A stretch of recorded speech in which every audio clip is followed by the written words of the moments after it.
Lokasami bhante dhammakatāṃ katetum. Namo tassa bhagavato arahato samma sambuddhassa. Namo tassa bhagavato arahato samma sambuddhassa.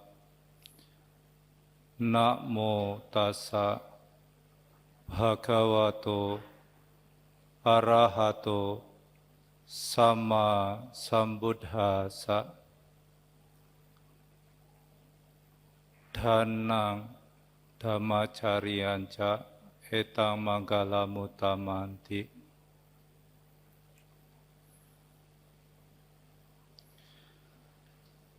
Sangga yang sangat kami hormati, kami muliakan, ada juga para rama dan ramani, ibu-ibu wandani, serta ibu bapak saudara-saudara yang berbahagia. Saya awali dengan mengucapkan Sukihotu Namo Buddhaya.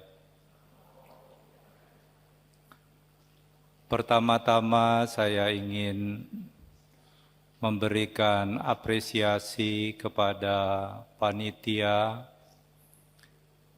yang telah bersusah payah mempersiapkan sehingga acara ini bisa terlaksana dengan baik.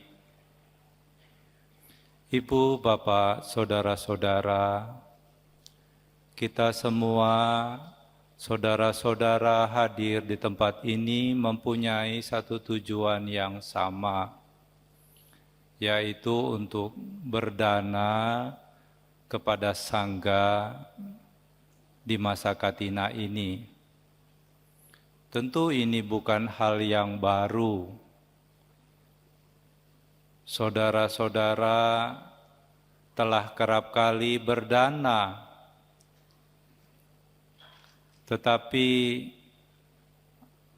apakah saudara mengerti jika seseorang bertanya kepada Anda, kenapa Anda berdana atau memberi? Karena alasan apa saudara memberi? Ibu, bapak, saudara-saudara, kalau kita berbicara mengenai berdana atau memberi ini, semua ajaran yang lain juga mengajarkan hal yang sama. Bukan hanya Guru Agung kita Sang Buddha yang mengajarkan memberi, yang lain juga mengajarkan juga memberi atau berdana. Jika demikian, apakah sama apa yang Sang Buddha ajarkan kepada kita berdana ini, apakah sama dengan ajaran-ajaran yang lain? Ini kita harus mengerti. Mungkin yang lain mengajarkan memberi karena ini perintah, atau karena ada ganjaran atau pahala, mungkin dijanjikan karena perbuatan baik seseorang akan terlahir kembali di alam-alam bahagia, karena mengharapkan ganjaran-ganjaran sehingga orang memberi. Apakah Buddha juga sama mengajarkan kita untuk berdana atau memberi dengan tujuan-tujuan yang demikian? Ini kita harus mengerti. Kalau ada orang bertanya kepada Anda, kenapa saudara mau memberi? Saudara bisa memberikan dua jawaban. Yang pertama, kenapa kita berdana atau memberi? Karena memberi itu baik. Memberi itu baik. Jawabannya sangat sederhana. Memberi itu baik, memberi itu tidak tercela. Memberi itu dipuji oleh para bijaksanawan. Masalah surga, kalau nanti memberi lahir di alam surga, saudara yakin? Karena memberi nanti bisa masuk surga, yakin? Itu kan hanya sebuah kepercayaan. Tetapi kita yang telah mengerti Dhamma, di situ ada hukum perbuatan atau sebab dan akibat.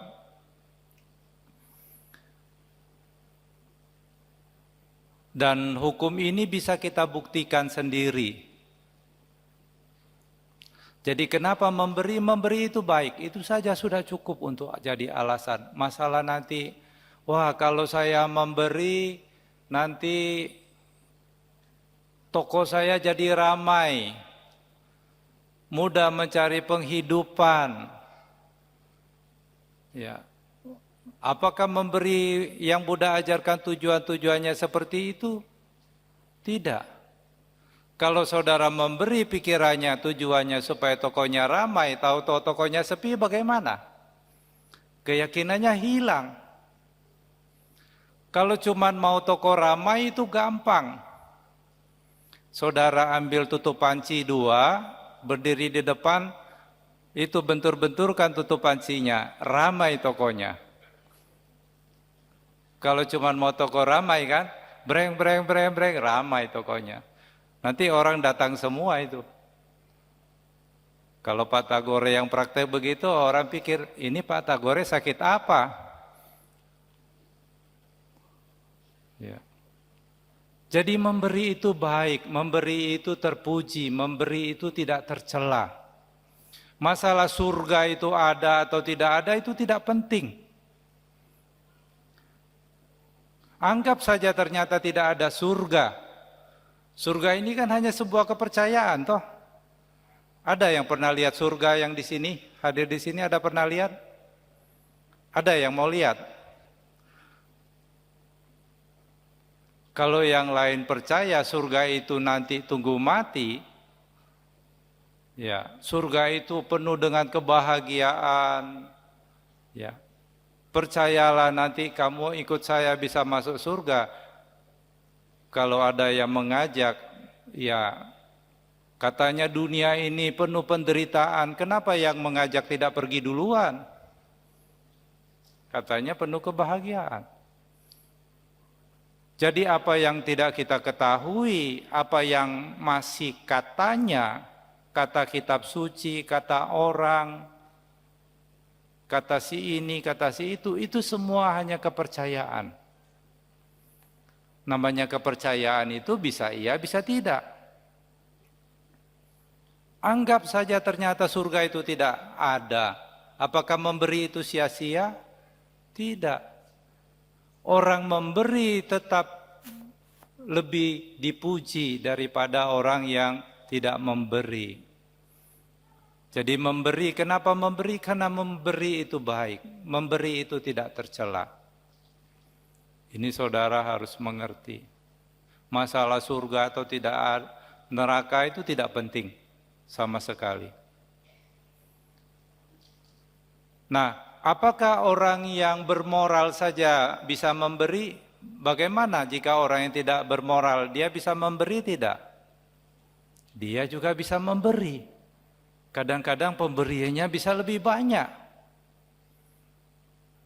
Apakah pemberian ini diukur dari berapa banyak yang diberikan? Bukan. Pemberian ini kalau diberikan dari hasil yang tidak benar, tentu tidak sebanding dengan pemberi benar. Kalau orang memberi dari hasil yang benar, dengan hati yang gembira, maka diibaratkan orang ini telah memiliki bibit yang unggul. Bibit yang unggul ini kalau ditanam di ladang yang subur, pasti hasilnya melimpah. Ibu, bapak, saudara-saudara, pada sore ini saudara-saudara sudah membawa bibit yang unggul, kemudian saudara menemukan ladang yang subur. Berdana kepada sangga di masa Katina. Selama 3 bulan, para biku telah membersihkan ladangnya. Batu-batuannya disingkirkan, rumput-rumputnya dibersihkan, ladangnya telah subur. Saudara-saudara sebagai petani yang bijak, saudara sudah mengerti sekarang musimnya menanam. Kenapa? Air ada, musim hujan sudah datang, ladangnya subur sudah dibersihkan, maka kalau kebajikan yang diberikan kepada sangga, ini akan memberikan buah yang besar. Sesuai dengan apa yang Buddha katakan di dalam kitab suci Majjhima Nikaya, Dakkhina Vibhanga Sutta, Majjhima Nikaya 142, dikisahkan pada saat itu Mahapajapati Gotami dengan tangannya sendiri beliau menenun sepasang jubah untuk diberikan kepada Sang Buddha. Bante, saya menenun jubah ini khusus untuk Tathagata, untuk Sang Buddha. Mohon sekiranya Sang Buddha menerima. Apa yang Sang Buddha katakan? Sang Buddha mengatakan, Sanghe Gotami Dehi, berikan kepada Sangga Gotami. Tetapi Bante, ini saya tenun untuk Bante khusus loh. Sekali lagi Gotami meminta agar Buddha menerima. Untuk kedua kalinya juga Buddha mengatakan berikan kepada Sangga Gotami. Ketiga kalinya pun Buddha mengatakan demikian, berikan kepada Sangga. Dalam Dakkhina Vibhanga Sutta tersebut, Sang Buddha menjelaskan pemberian kepada individu tidak bisa dibandingkan dengan pemberian kepada sangga. Jadi ibu bapak saudara-saudara, pada saat ini saudara-saudara telah melakukan perbuatan berdana kepada sangga. Ini seperti petani yang bijak. Ya. Nah, jadi kenapa memberi? Memberi itu baik. Itu saja. Masalah surga neraka tidak usah dipikirkan. Masalah nanti kalau memberi katanya toko jadi rame. Ya. Masalah memberi nanti supaya dapat ini, supaya dapat itu bukan tujuan dari memberi. Bukan tujuan dari memberi. Tujuan dari memberi yang pertama, membuat diri saudara menjadi orang baik. Itu saja. Bante, apakah memberi ini akibatnya bisa dirasakan sendiri? Apakah langsung Bante akibatnya, manfaatnya bisa saya rasakan Bante? Ya saudara praktekkan saja. Ya, akibatnya kan saudara sendiri yang bisa merasakan, si pemberi itu sendiri yang bisa merasakan. Memberi itu lawannya mencuri. Iklan. Ya.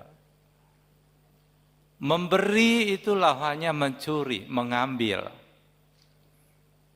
Ketika saudara sudah memberi, kalau saudara menyelidiki kondisi batin saudara, bagaimana perasaan saudara setelah memberi, saudara bisa tahu. Kalau saudara menyelidiki batin saudara sendiri, saudara juga bisa tahu bagaimana batin saudara ketika saudara telah melakukan perbuatan mencuri. Bisa membandingkan tidak dua perbuatan ini yang berlawanan?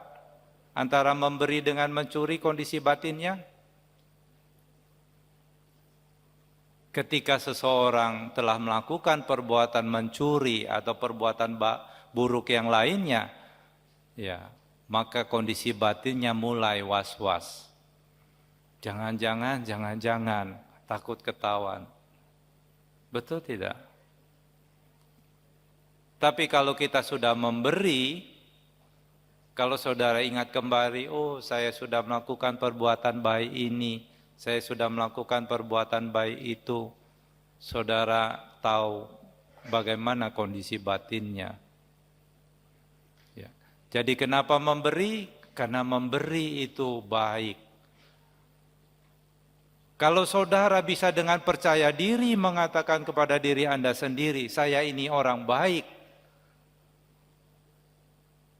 maka saudara hidupnya akan lebih bahagia. Bante, saya ini baik kadang-kadang, gitu. Kalau kadang-kadang baik, kadang-kadang tidak baik, maka hidupnya kadang-kadang bahagia, kadang-kadang tidak bahagia. Ya. Tapi kalau hidupnya mau bahagia terus, jadi orang baik. Ya. Nah, ini pertama. Kenapa memberi? Memberi itu baik. Bante, saya tidak punya materi, saya ini kekurangan Bante. Saudara masih bisa memberi. Walaupun secara materi mungkin saudara kekurangan. Apa yang bisa saudara berikan? Di Sri Lanka ada istilah namanya somadana. Apa itu somadana? Memberi tenaga. Jadi orang-orang di kampung, di pelosok, biasanya mereka secara materi kurang. Tapi mereka punya tenaga. Mereka datang ke wihara, bersih-bersih wihara, ya, memberikan tenaga. Nah ini somadana. Bante, saya ini sedang sakit, tenaga juga tidak bisa Bante. Saudara masih bisa memberi. Setidak-tidaknya saudara bisa mendoakan hal-hal yang baik, menjaga kemoralan dengan baik. Menjaga kemoralan dengan baik ini disebut sebagai abhaya dana.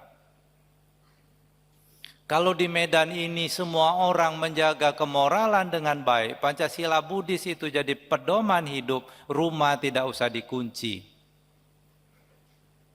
Betul tidak? Tapi saya perhatikan di jalan-jalan, pintunya bukan cuma satu. Di depan sudah ada pintu, di belakangnya ada pintu lagi. Terus di belakangnya lagi dipasang lagi teralis. Ini tanda-tanda. Tanda-tanda apa? Tanda-tanda mungkin orang di sini masih belum mengerti Pancasila Buddhis. Tapi kalau semua orang berpegang teguh, hidupnya sesuai dengan Pancasila Buddhis yang Sang Buddha ajarkan, tidak mengambil barang yang tidak diberikan, rumah tidak usah dikunci, motor tidak usah dikunci. Betul tidak? Ada yang berani motornya parkir di depan tidak dikunci? Ada? Kenapa tidak berani?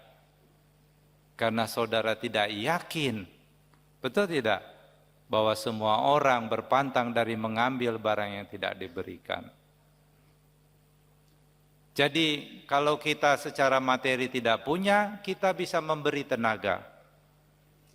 Kalau tenaga tidak bisa, mungkin kita sedang terbaring sakit, kita bisa mendoakan orang-orang supaya mereka cepat sembuh. Itu pemberian juga.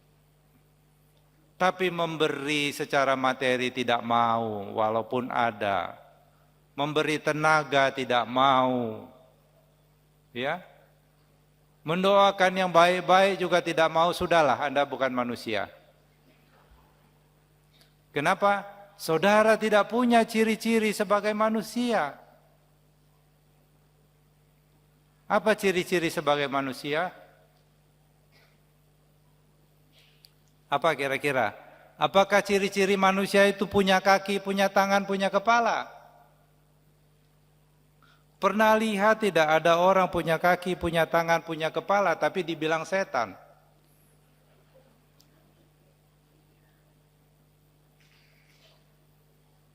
Pernah dengar? Atau maaf misalnya disebut orang yang berjalan kaki dua itu rupanya seperti manusia tetapi dibilang binatang? Betul tidak? Tidak punya ciri-ciri sebagai manusia. Jadi yang namanya manusia pasti dia punya kepedulian. Dan wujud dari kepedulian mau berbagi. Betul tidak? Kalau tidak mau berbagi, Bante saya ini sangat peduli dengan orang tapi tidak mau berbagi. Ya, itu pedulinya hanya sebatas lidah, tidak sampai di hati. Ya. Jadi berdanalah. Kenapa? Berdana itu baik, berdana itu terpuji, berdana itu tidak merugikan kita. Ya. Itu pertama. Nah, karena perbuatan-perbuatan baik itu mungkin orang secara materi berkecukupan, tidak kekurangan. Keluarga saudara juga baik, anak-anak sukses. Ya, hidup baik-baik saja, bahagia. Tapi saya ingatkan, di dalam kebahagiaan yang saudara pikir itu masih ada kekhawatiran. Walaupun secara materi Anda sejahtera, bahkan berkelebihan, keluarga baik-baik, anak-anak semua sukses, tapi ada bahaya. Tahu bahayanya apa? Sang Buddha katakan di dalam kitab suci Suttanipata demikian. Phala nami wakakanang, pato patanato bahayang.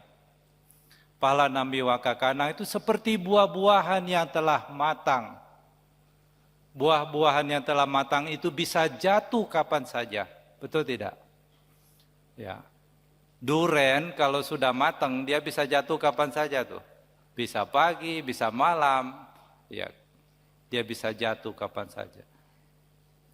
Demikian juga manusia yang sudah dilahirkan, kata Sang Buddha, selalu terancam. Terancam apa? Kematian. Ada yang tidak yakin dirinya tidak akan mengalami kematian di sini? Ada yang masih ragu-ragu, saya sepertinya mungkin tidak mati. Ada yang masih ragu-ragu tidak akan mengalami kematian. Setiap manusia yang sudah dilahirkan mengalami kematian, mengalami sakit, mengalami usia tua.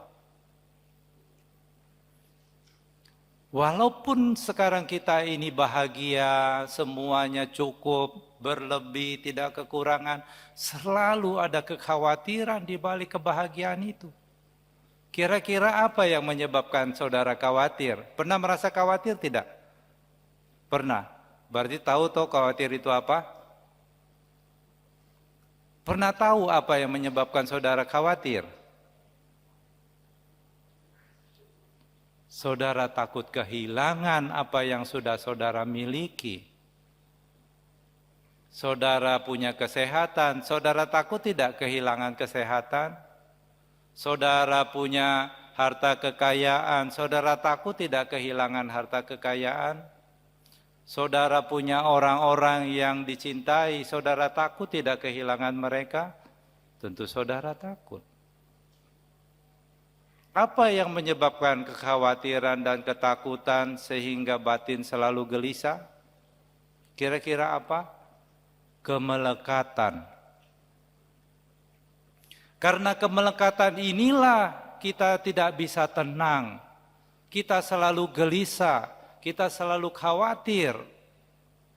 Kita selalu takut karena kemelekatan. Kita pikir kesehatan ini betul-betul milik kita. Kita pikir jasmani ini betul-betul milik kita. Karena ketidaktahuan kita anggap demikian. Karena kebodohan batin, ketidaktahuan inilah kita selalu berpikir demikian. Tentu secara teori saudara-saudara sudah pernah mendengar yang namanya anicca toh? Sama seperti orang Medan ini semua pernah dengar yang namanya Bika Ambon kan? Apa itu anicca? Berubah Bante, tidak kekal Bante. Saudara sudah tahu. Kalau sudah tahu semuanya berubah, saudara sudah tahu semuanya tidak kekal, sebetulnya untuk apa khawatir? Kalau sehat berubah menjadi tidak sehat, perlu khawatir tidak sebetulnya? Tidak perlu kan? Karena saudara sudah tahu sebetulnya. Tetapi apa yang saudara ketahui, itu hanya sekedar teori. Mengetahui dengan berpikir, itu satu hal yang berbeda dengan mengetahui berdasarkan pengalaman sendiri. Kalau orang melihat perubahan pada diri orang lain, itu biasa. Kalau ada orang yang mengalami kemalangan atau semuanya tidak kekal, biasa. Bagaimana ketika diri kita sendiri yang mengalami perubahan itu? Bagaimana batin kita bereaksi? Saudara harus tahu. Dan untuk memahami dengan seksama, saudara harus mengalami perubahan itu sendiri. Bagaimana caranya ibu bapak saudara-saudara untuk mengalami perubahan? Saudara duduk diam 1 jam tidak bergerak, nanti perubahannya muncul. Percaya tidak?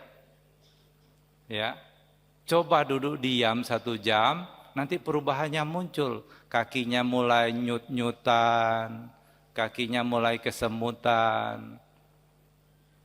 Ya, bagaimana batin saudara bereaksi ketika kakinya mulai sakit? Saudara tidak suka, saudara membenci rasa sakit itu. Kalau saudara membenci rasa sakit itu, saudara tidak suka dengan rasa sakit itu, bagaimana kira-kira batinnya? Bahagia atau tidak bahagia? Tidak bahagia. Kenapa tidak bahagia? Karena saudara tidak mampu menerima perubahan sebagaimana adanya. Kenapa tidak mampu menerima perubahan sebagaimana adanya? Karena saudara melekat. Harusnya kita ini normalnya sehat, kan begitu? Jasmani ini normalnya sehat kan? Itu kata orang kebanyakan. Memangnya sakit itu tidak normal? Sakit itu normal atau tidak normal? Normal.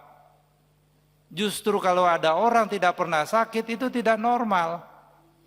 Ada di sini yang tidak pernah sakit, ada. Pegel-pegel pun tidak pernah mengalami, ada. Justru yang namanya normal, jasmani mengalami sakit. Kalau sakit diobati bisa sembuh, sehat. Kalau tidak bisa sehat, mati. Ya memang begitu jasmani. Betul tidak? Kalau sakit tidak bisa diobati, jasmaninya menjadi apa? Mati. Memangnya saudara mau hidup terus? Nah, kalau saudara mengerti ini, bahwa segala sesuatu berubah, apapun yang berubah itu tidak bisa memberikan kebahagiaan yang sesungguhnya. Mengerikan sekali bagi mereka yang telah melihat perubahan itu sebagaimana apa adanya. Kalau itu terus berubah sementara kita ingin bertahan, maka penderitaan itu akan muncul. Oleh karena itulah kita harus berlatih berdana sebagai latihan untuk melepas. Kalau orang berdana diulang terus menerus, kira-kira batinnya akan berubah tidak? Batinnya akan berubah secara perlahan-lahan. Berubah jadi apa? Berubah jadi dermawan. Dermawan itu sifat batin yang selalu ingin berbagi, selalu ingin memberi. Itu dermawan. Ya. Orang yang selalu ingin memberi, orang yang selalu ingin berbagi, batinnya demikian, berarti dia sudah menunjukkan tanda-tanda berkurangnya kemelekatan. Kalau orang melekat, selalu berpikir, saya aja kurang. Cukupnya manusia ini seberapa sih? Ah Bante, saya kalau punya 2 miliar aja cukup lah Bante. Hitung-hitung bunganya sekian juta sebulan cukup. Kalau ada yang bilang seperti itu berarti dia belum punya 2 miliar. Kalau dia sudah punya 2 miliar, ditawari orang, Pak, ada bisnis menguntungkan ini Pak, resikonya sangat kecil, keuntungannya besar. Dia ambil tidak? Dia ambil. Sudah untung itu 2 miliar jadi 4 miliar, ah cukuplah, saya 4 miliar. Ada yang bilang begitu. Kalau ada yang lagi tawarin bisnis, Pak, ini untungnya ini besar sekali Pak, resikonya kecil sekali. Dia ambil tidak? Dia ambil. Itulah ciri-ciri manusia yang tidak pernah mengenal kata cukup, keinginannya tidak pernah habis. Dulu belum punya anak, pengen punya anak. Sudah punya anak, pengen punya cucu. Ya. Sudah punya cucu, ya, pengen usia panjang. Sudah usia panjang, sudah di pembaringan, sudah mau mengalami kematian, berhenti tidak keinginannya? Apa keinginan terakhir? Kalau mati ingin masuk surga. Mau mati saja belum habis keinginannya. Jadi cukupnya manusia itu seberapa? Kalau mengikuti keinginan, Sang Buddha katakan, jasmani berkaki 2 yang tidak lebih dari 2 meter ini seperti ember bolong. Diisi air 1 lautan pun tidak bisa penuh-penuh. Betul tidak? Ember bolong kalau diisi air 1 lautan pun penuh tidak? Tidak penuh. Kurang terus. Kurang terus, kurang terus. Oleh karena itu, berdanalah, berbagi. Berdana itu baik, berdana itu terpuji, berdana itu mulia, tidak tercela. Masalah surga atau tidak, atau neraka itu tidak usah dipikirkan. Toko rame, toko sepi itu tidak usah dipikirkan. Itu efek samping dari berdana. Sama seperti orang makan. Apa tujuan makan? Tujuan makan supaya saudara kelihatan gemuk, saudara kelihatan cantik. Apa tujuan makan? Tujuan makan supaya jasmani kita sehat, supaya tubuh kita kuat bisa beraktivitas dengan baik.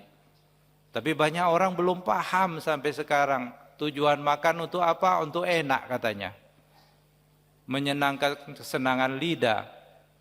Kalau makan tujuannya untuk enak, yang enak itu belum tentu.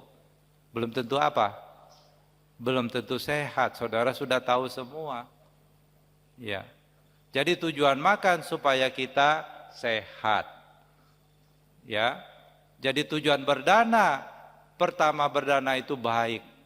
Dengan berdana akan membuat saudara-saudara menjadi orang baik.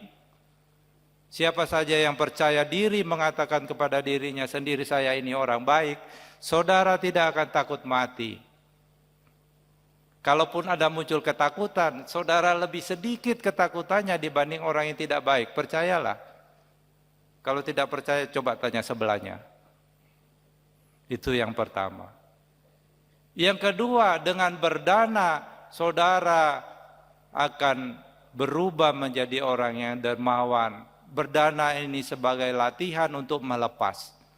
Semakin banyak yang dilepaskan, semakin batin saudara bahagia. Ketika saudara bisa melepaskan semuanya, maka itulah kebahagiaan yang tertinggi. Bagaimana mungkin Bante saya bisa melepaskan semuanya?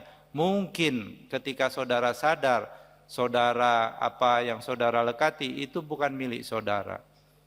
Kalau itu bukan milik saudara, tidak akan saudara khawatir. Ada mobil bagus di depan diparkir di situ. Ada bapak-bapak duduk kelihatan gelisah. Ditanya sama orang, Pak kenapa gelisah? Ada mobil bagus di depan itu, takut digoret orang. Mobil bapak? Bukan. Gila tidak itu bapak? Mobil dia bukan, kok dia duduk khawatir memikirkan mobil orang. Gila tidak kira-kira?